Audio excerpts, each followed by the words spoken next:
Hello everyone. So today what we are going to learn is about the basic concepts of the financial management, which are time value of money and risk and return. So first I will cover the time value of money and next we will learn the risk and return. So what do I mean by time value of money? So basically when we have some money, either we may invest or we may just keep it aside. Say, I keep it aside in the piggy bank, I may keep it in a bank, or we may buy goods to fulfill our consumption needs. And in all the cases, say, if I save in the piggy bank, I get the same money. If I invest in bank, we earn some kind of interest. If I purchase good, obviously I'm not going to receive any kind of uh, money, but I'll get good in return, and we are going to have the benefits of that good in future. Why do we, when we keep it in bank, so that means we are investing, we are sacrificing our present needs for to fulfill our future needs, and that is why bank is giving us the interest.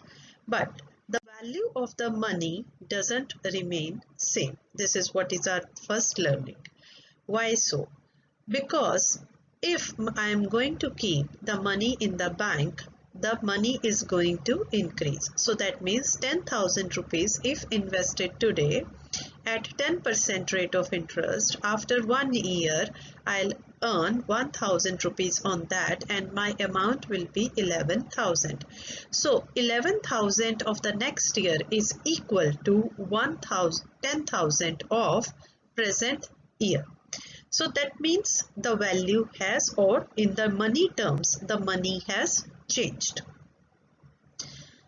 Number two, the consumption. When we are talking about the consumption, that is, we are sacrificing the present consumption to fulfill our consumption needs of the future. We need to take into account the rise in prices for the future, which we call as a inflation. Due to this, the future money, in the future, money must grow either so that at the rate of inflation, or maybe little higher than the rate of inflation, so that we can fulfill our future consumption needs, or we can actually earn the rate of return from the sacrifice which we have made by not fulfilling our present consumption needs. So the rate which is available or being stated by banks or financial institution is the nominal interest rate, and the other one is the actual interest rate which we are getting is known as the real interest rate, which is plus the inflation. So the banks or the financial institution which they state is the real interest rate or the inflation, and this is the rate at which money must grow. Okay, so now we are going to learn something which is known as the present value and the future value of money. So present value of the money is what is the value of money as of now, which is equivalent to the money which we are going to get in future. So we need one interest rate at which our money will grow in future, so that we can compare the money value at 2 times. Now we must understand this thing, that it is the intrinsic value of the money which we are going to make as an equal, whereas their face value may show that the money is increasing or decreasing in value. For instance, I said 10,000 in the present is equal to 11,000 in the future. Now if you look at the face value, this is 10,000, and this is 11,000. So what may come in your mind is that this 10,000 cannot be equal to 11,000. But what we are talking about is that their face value may not be equal, but their present worth or their intrinsic value is definitely equal. So what I have applied over here is the formula, that is present value is equal to future value divided by 1 plus r raised to power n. So in this particular case, the n, in our previous example, n was 1 year, okay, the number of periods or the number of years. R is the interest rate at which the money will grow. Usually we will take nominal interest rate. So my nominal interest rate was 10%. This was the future value, that is the value of the money which is going to be, or the face value which is going to be there in the future, and PV is the present value or face value of the money which is there in the present. Now we will, this is, if you can see this formula or this equation, it is very simple equation. In what terms? All of you have done the compound interest rate. So we are going to apply the same formula of compound interest rate for our calculation of present and future value. So why I have not taken simple interest? Because in the simple interest we just take into account the interest rate which we have earned over 1 year, and we do not calculate the interest over the interest, okay. But here, since we are talking about that the money remains there in the system for a longer period, so that means I have to calculate the interest over the interest. So that is why we will apply the compound interest rate formula, okay. So this is how we are going to calculate the present value and the future value of the money. So I'll be taking different type of cash flows to make you understand the different applications of time value of money. Suppose we have made a fixed deposit, and in most of the cases what we do, say we give amount at one point of time, and we receive or pay the loan. Say I may go to the I may go to the bank, or I may take a loan from the friend, and what do? I may ask that person, or I may ask the bank that okay, after 4 years I'll return back you all the amount, or I may ask the fixed deposit in the bank that okay, after 4 or 5 years I'll mature this FD.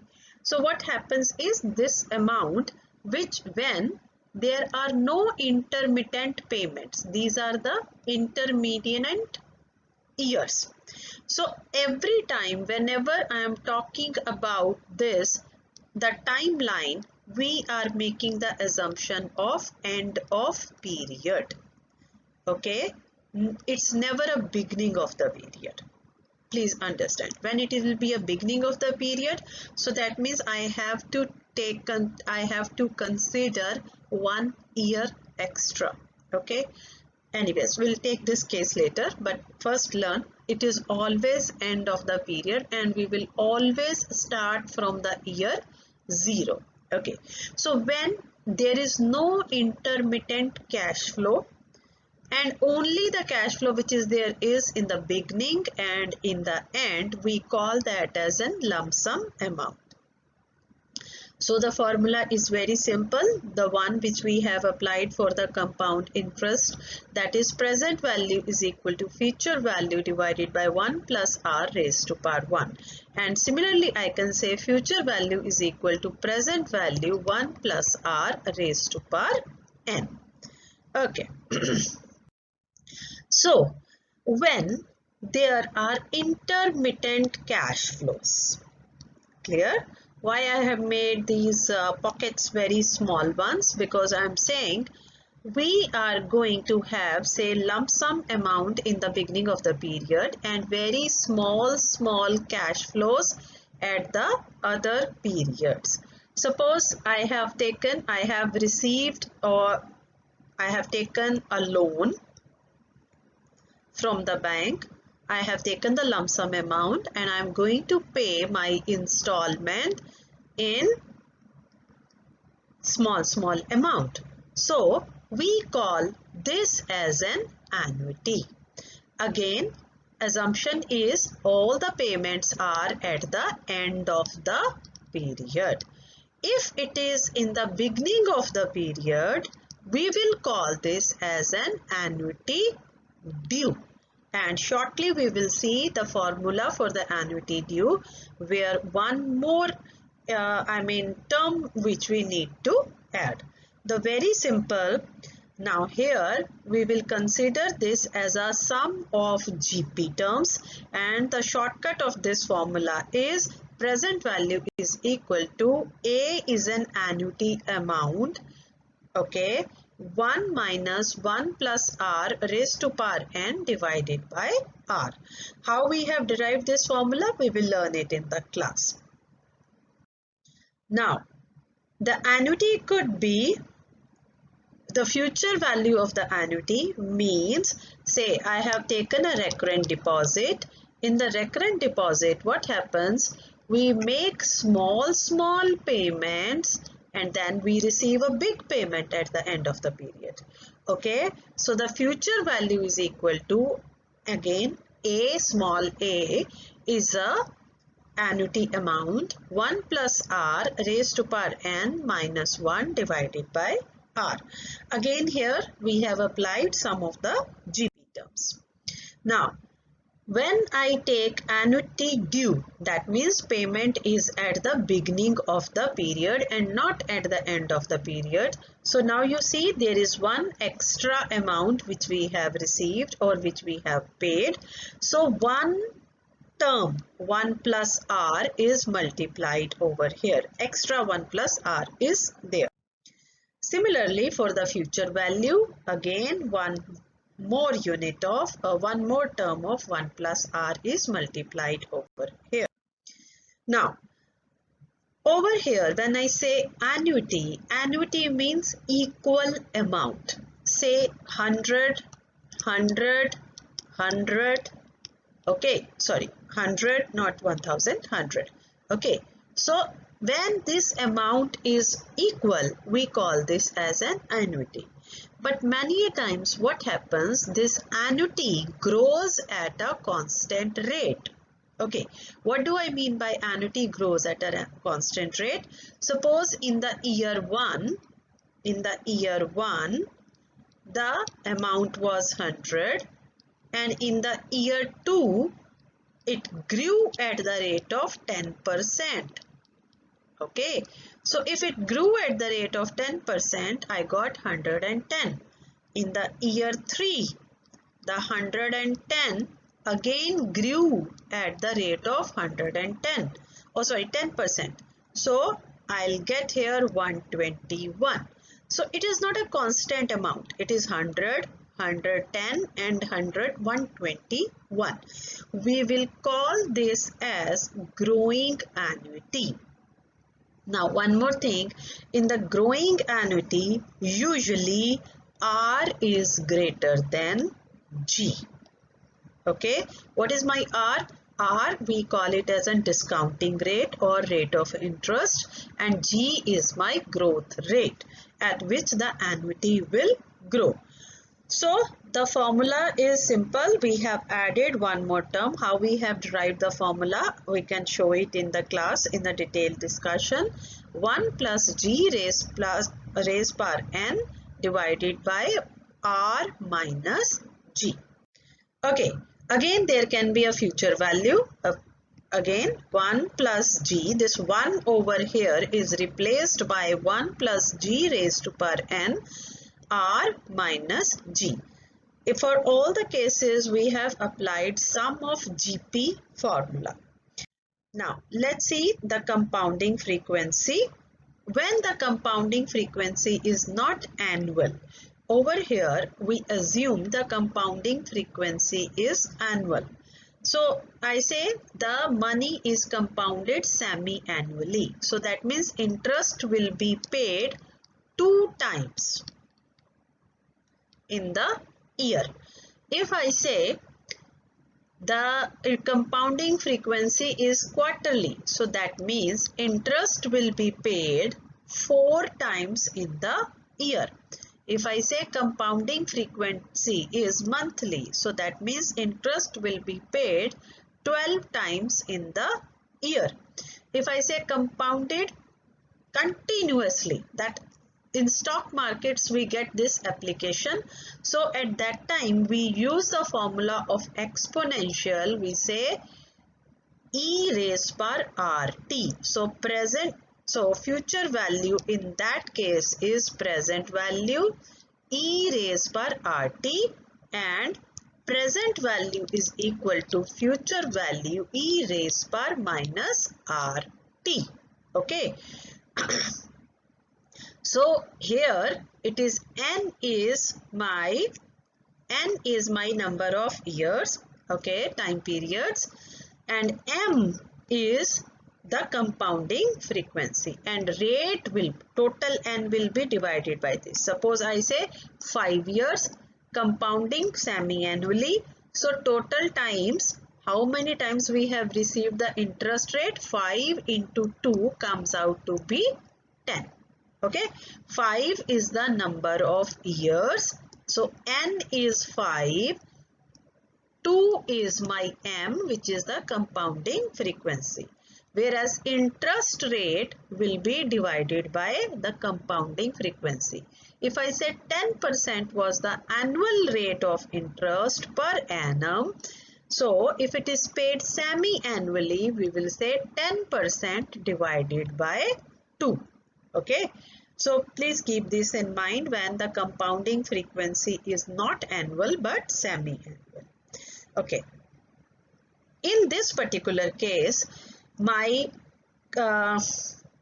interest rate which we have stated is not going to be equal to the effective interest rate. Okay, since we are paying the interest 2 times, 3 or 4 times or 12 times or maybe continuously, so the effective annual interest rate will be higher than the stated interest rate. So how do we calculate that? 1 plus r divided by m raised to power m minus 1. Please keep this in mind. Whenever the compounding frequency is greater than annual, the effective interest rate, effective yield, will be higher than the nominal yield.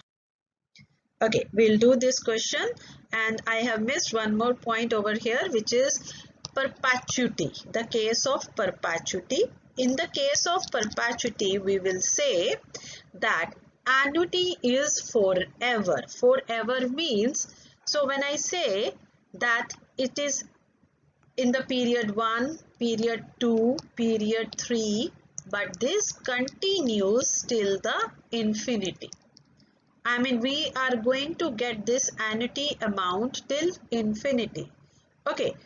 Where is the application of this kind of perpetuity? We have this application in case of stock markets while calculating the share prices, where we say that the stocks exist in perpetuity. Okay, so how do we calculate? Here we will say sum of infinite GP. Can I calculate the future value? No, I cannot calculate the future value, because in order to go to the future value, I must have some date. Okay, since I do not have any kind of date over here, I cannot calculate the future value. Only I can calculate the present value, and sum of infinite GP will be present value is equal to A divided by R. Similarly, here it can be a perpetuity with growth rate. So if it is perpetuity with growth, so it will be present value is equal to A divided by R minus G. So we will do these questions of Burley and Myers and one case study related to this. Okay, see you in the class.